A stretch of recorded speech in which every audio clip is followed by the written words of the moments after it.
আসসালামু আলাইকুম।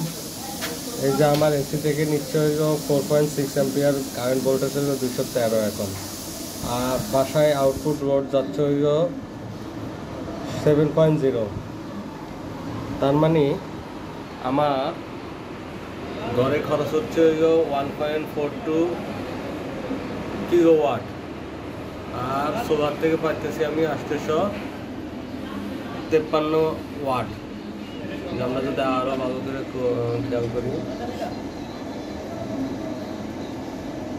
1.41 কিলোওয়াট, আর সোলার থেকে পাইতেছে হলো 855 কিলোওয়াট।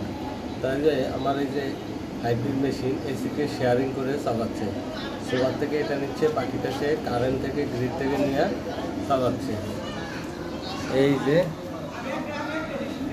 আমার হয়তো কারেন্ট থেকে টানতেছে 4.7 কিলোওয়াট। আমি যদি 213 × 4.7 কিলো গুণ দিই বাইরে যাবে।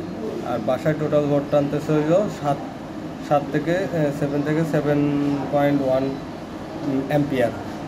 তাহলে এই যে এখানে 200 ভোল্টেজের সাথে অ্যাম্পিয়ার গুণ দিলেই কত ওয়াট টোটাল বাসায় টানতেছে বের হয়ে যাবে। এখানে দেখাচ্ছে 1.42 কিলোওয়াট টানতেছে বাসায়। সোলার থেকে এটা পাচ্ছি, বাকিটা কারেন্ট থেকে অটোমেটিক শেয়ার করে নিচ্ছে। ধন্যবাদ সবাইকে। আসসালামু আলাইকুম।